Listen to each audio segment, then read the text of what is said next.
নমস্কার, সমস্ত দর্শকদেরকে শুভেচ্ছা অভিনন্দন জানাই। আমি বলেছিলাম আমার সঙ্গে চলুন। আমি সংক্ষিপ্ত আকারে একটা এনেছি ভিডিওটা ওই পেঁপে চাষের উপরে। আমরা জৈব সার দিয়ে বসিয়েছিলাম, ভার্মি কম্পোস্ট আর ওই টাইকোগ্রামা সিউডোমোনাস। আর 3 দিন আগে, আজকে 25 তারিখ আমি ভিডিও করছি, 25শে ফেব্রুয়ারি, 3 দিন আগে সবে দেওয়া হলো 15-15-15 এনপিকে। ওর মধ্যে সালফার আছে, 15-15-15 দেওয়া হলো। ধরুন একটা গাছের গোড়া প্রায় 50 গ্রাম করে। ওর সঙ্গে আবার ভার্মি কম্পোস্ট, আমাদের তো ভার্মি কম্পোস্ট প্রচুর, গোবর তো প্রচুর আছে। এটা নিয়ে কিন্তু গোড়া মারা হলো। আজকে 3 দিন পরে স্প্রে করা চলছে, যাতে না কুঁকড়ে যায়। আমি বারবার দেখাচ্ছি যে জায়গাটা যাতে না কুঁকড়ে যায়। অ্যাসিডামিপিড আছে, বায়োয়া 303 আছে, ডাইমেনথিওরেন আছে, থাইমেথাক্সম আছে। আমি শুধু গ্রুপের নাম বলে যাচ্ছি, যার যেটা ভালো লাগে ওষুধ দিয়ে। আমাকে যেভাবে রক্ষা করতে হবে যেন পোকা না কুঁকড়ে যায়। এটা শুধু এটা করে চলুন, ফুল আসা আগে পর্যন্ত। আর এর সঙ্গে আমরা একটু কুড়িটা দিচ্ছি, দিচ্ছি গাছটাকে উজ্জীবিত করার জন্য। আপনারা না পেলে 19-19 দেবেন, প্রতি লিটার জলে 2 গ্রাম করে। ওর মধ্যে 19-19-এর মধ্যেও কিন্তু সালফার আছে। যাই হোক, আমার 2 মাসের মতো কাছাকাছি প্রায় বয়স হয়েছে গাছের। এই দেখুন একবার গাছের চেহারাগুলো দেখুন একবার। সিনটা F1 আছে, আর বাংলাদেশের শাহী পেঁপে আছে। এটা বাংলাদেশের শাহী পেঁপে দেখাচ্ছি। আপনাদের কি বলেছিলাম যে যারা পেঁপে চাষ করেছেন আমার সঙ্গে চলুন, শীতকালে মানে অঘ্রাণ মাসের দিকে লাগান। তাহলে অঘ্রাণ মাসের অন্তত না পারেন অঘ্রাণ মাসের শেষের দিকে লাগান। শীতের অবস্থায় গাছ ছোট হয়ে থাকবে, কোঁকড়াবে না, শীতের সময় পোকার উৎপাত কম। দেখুন মিলে নিন কথাগুলো।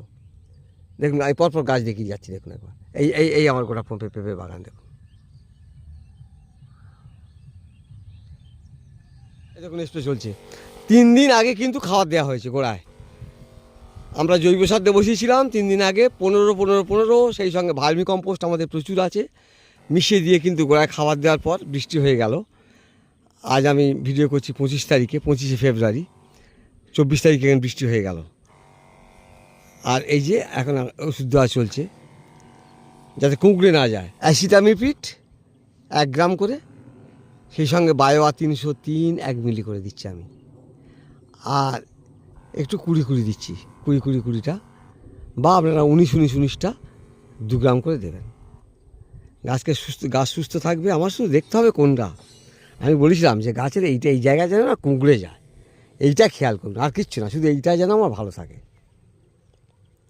এটা কিন্তু বাংলাদেশের শাহী আছে, 3 রকমের আছে। শাহী আছে, সিনটা F1 আছে, আমিনা আছে।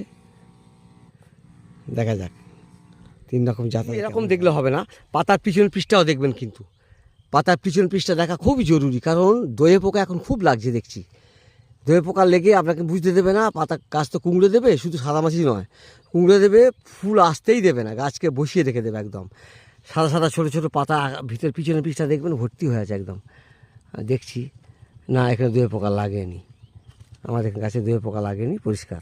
যাই হোক, এই দয়ে পোকার জন্যও কিন্তু সাবধান, মিলিবাগ বলি যেটা, এটাও লাগতে পারে কিন্তু খুব জোর। যাদের গাছ এইরকম হয়ে যাচ্ছে, যদি জৈবভাবে চান তাহলে বায়ো আর 303 প্রতি লিটার জলে 1 মিলি মিশিয়ে স্প্রে করবেন। বা যারা জৈবভাবে না চান, রাসায়নিকভাবে চাইলে, তাহলে আমি বলবো যে অ্যাসিটামিপিড প্রতি লিটার জলে 1 গ্রাম, অথবা স্পাইনোটেরাম গ্রুপের ওষুধ প্রতি লিটার জলে 1/2 মিলি মিশিয়ে স্প্রে করবেন। 3 দিন ছাড়া ছাড়া কিন্তু 3 বার, তাহলে কিছুটা কেটে যাবে দেখবেন। এটা করে চলুন।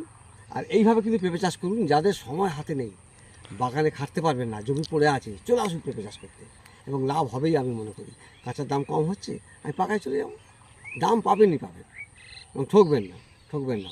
হয়তো একটু বাজার কমের জন্য হয়তো লাভটা কম হবে, কিন্তু পেঁপে চাষ করা কুড়ে লোকেদের কাজ, বা যারা মানে সময় দিতে পারবে না তাদের জন্য ভালো চাষ। আমি বেশিক্ষণ আর সময় নিচ্ছি না। আমার গাছ এরকম হয়েছে, আমার সঙ্গে যারা বসেছিলেন নিশ্চিত গাছ এরকম করতে পেরেছেন। এখনও বীজ কিনে বুনতে পারেন। আমার আছে শাহী আছে বাংলাদেশের, আর সেই সঙ্গে আছে আমাদের আমিনা আছে, আর সিনটা F1 আছে। 3 রকম জাত আছে। আপনারা এখনও মনে করলে করতে পারেন।